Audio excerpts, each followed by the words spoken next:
안녕하세요. 오늘 저희가 좀 깊이 들여다볼 자료는요. 지난 6월 20일 노동건강정책 포럼 토론회에서 나온 내용입니다. 네, 이주노동자 사망과 사망 후 실태조사, 이게 주제였고요. 포천 이주노동자센터의 김달성 대표가 발표한 자료입니다. 네, 맞습니다. 한국에서 일하는 이주 노동자분들이 한 해에 3,000명 넘게 사망한다는 좀 충격적인 현실이잖아요. 네, 정말 안타까운 숫자죠. 그 배경이 뭔지 이 발표 자료를 통해서 좀 파헤쳐보겠습니다. 네, 이 김달성 대표 발표 자료가 특히 주목하는 부분은요.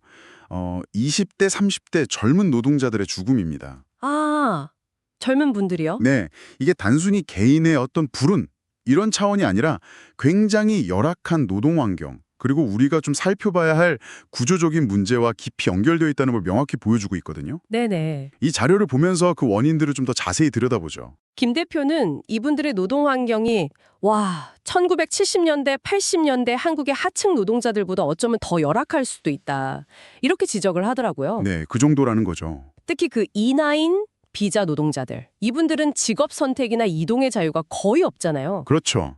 그게 핵심이죠. 그래서 소위 말하는 3D 업종, 그러니까 어렵고 더럽고 위험한 일자리에서 장시간 또 고강도 노동에 시달리는 경우가 대부분이라는 거죠. 네, 구체적인 예시도 나오죠. 네, 예를 들어서 한여름에 막 섭씨 40도가 넘는 그런 비닐하우스 안에서요. 하루 10시간 이상을 쪼그려 앉아서 일하는 농업 노동자들 사례가 나옵니다. 상상만 해도 힘든데요. 근데 여기서 또 간과할 수 없는 게 바로 주거 환경입니다. 일하는 곳뿐만 아니라 사는 곳도 문제다. 네, 그렇습니다. 자료에 따르면 이주 노동자 기숙사 상당수가 사실상 불법 건축물일 가능성이 높다고 해요. 예를 들면 그냥 농지 위에 지른 컨테이너라든가 샌드위치 패널로 만든 임시 가건물 같은 것들이죠. 그런 곳에서 잠을 자야 한다고요? 네. 그래서 2020년 겨울에는 캄보디아 노동자 속행 씨가 난방도 제대로 안 되는 그런 불법 기숙사에서 추위로 사망하는 정말 비극적인 사건도 있었잖아요. 네, 저도 기억합니다. 정말 안타까웠죠. 그러니까 낮에는 그렇게 힘든 노동을 하고 밤에는 또 제대로 쉴 수 없는 열악한 곳에서 잠을 자고 이게 건강을 정말 복합적으로 심각하게 위협하는 겁니다. 육체적인 어려움도 그런데 정신적인 스트레스도 엄청나다고요. 네, 그것도 심각합니다. 일터에서 욕설이나 폭언, 심지어 인격 모독 같은 걸 거의 일상적으로 겪는다고 해요.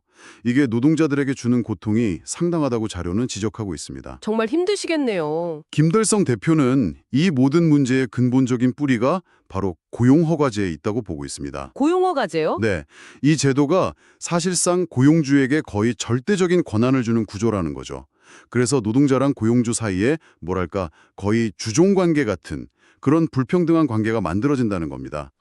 힘의 균형이 완전히 기울어져 있군요. 그렇죠.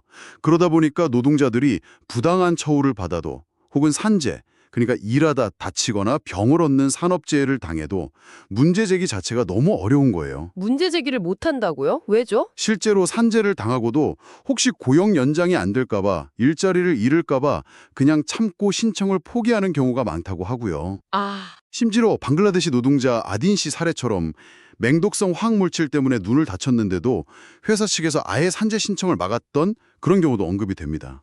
아니, 회사가 그걸 막는다고요? 네, 그런 일들이 벌어지고 있다는 거죠. 그리고 고용허가제가 사업장 변경의 자유를 굉장히 제한하는 것도 큰 문제라고요. 네, 맞습니다. 그게 핵심 문제 중 하나죠. 아무리 위험한 환경이라는 걸 알아도 여기서 일하다가는 정말 큰일 나겠다 싶어도 쉽게 일터로 옮기지 못하는 거예요. 정말 답답하겠네요. 그래서 사실상 강제노동이랑 비슷한 상황에 놓이게 된다는 건데요. 미얀마 노동자 미우치 씨 사례가 좀 대표적입니다. 어떤 사례인가요? 이분은 공장 보일러가 폭발해서 동료들이 죽거나 다치는 끔찍한 사고를 직접 겪으셨어요. 아이고. 그런데 그 트라우마 속에서도 사업장 변경을 요청했지만 거부당해서 몇 달 동안 계속 그 공장에서 고통받으며 일을 했다고 합니다. 아니, 고용주들은 왜 그렇게까지 사업장 변경을 막으려고 하는 걸까요? 자료에 혹시 그런 내용도 있나요? 자료에서 고용주의 심리까지 자세히 분석하진 않지만요. 맥락을 보면 이 고용허가제가 준 강력한 권한을 이용해서 저임금 노동력을 계속 묶어두려는 경향이 있겠죠. 인력을 놓치기 싫어서. 네. 혹은 또 이런 열악한 노동 환경이 외부에 알려지는 걸 꺼리는 그런 이유도 있을 수 있고요. 그래서 김 대표는 이 고용허가제 자치를 개선해야 한다. 이게 근본적인 해법이라고 아주 강력하게 주장합니다. 어떻게 개선해야 한다는 건가요? 핵심은 사업장 변경의 자유를 실질적으로 보장하는 겁니다. 그리고 고용주와 노동자 사이의 관계를 좀 더 대등하게 만드는 거고요. 아, 자유롭게 옮길 수 있게 하고 대등한 관계를 만들자. 네. 그렇게 되면 고용주들도 좋은 인력을 데려오고 또 유지하려면 스스로 노동 환경이나 주거 환경 개선에 나설 유인이 생기잖아요. 그렇죠. 경쟁이 생기니까요. 네. 결과적으로 이게 산재나 사망 사고를 줄이는 길이라는 논리입니다. 결국 이 자료가 명확히 보여주는 건 열악한 숙소 문제든 위험한 작업 환경 문제든 정신적 고통이든 이 모든 비극의 뿌리가 결국은 이주 노동자의 이동 자유를 막는 고용허가제라는 단일 시스템으로 모아진다는 점이에요. 그렇군요. 그 시스템 개선이 시급하다는 거네요. 그래도 좀 다행인 건 작은 변화의 움직임도 있다는 점인데요. 네, 맞아요. 그 속행시 사망 사건이 계기가 됐죠. 네, 그때 이주 노동자분들이랑 시민사회가 함께 목소리를 높였고 그 결과로 정부가 불법 기숙사를 금지하거나 숙소 문제 시 사업장 변경을 허용하는 등 기숙사 관련 지침을 개선했죠. 네, 의미 있는 진전이었습니다. 일부 지자체에서는 공공기숙사를 짓는 움직임도 있고요.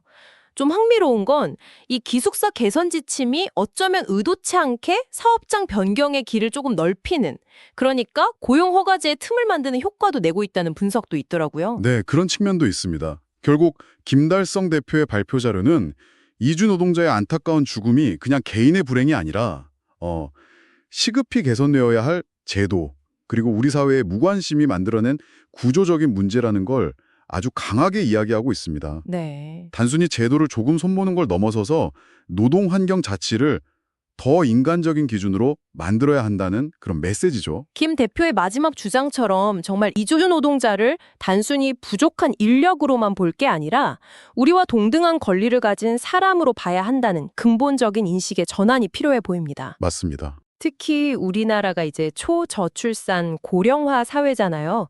이런 상황에서 진짜 상생을 위해서라도 꼭 필요한 변화가 아닌가 싶습니다. 네, 그렇죠. 지속 가능성을 위해서라도요. 오늘 이렇게 살펴본 것처럼 이주 노동자의 생명과 안전 문제는 우리 사회 전체가 함께 풀어가야 할 구조적인 과제라는 점을 알 수 있었습니다. 네, 그렇다면 이런 구조적인 변화를 기다리는 것과 더불어 우리 각자는 이주 노동자의 생명과 인권을 존중하는 사회를 만드는데 어떤 작은 역할이라도 할 수 있을지 한 번쯤 생각해 보시면 어떨까요?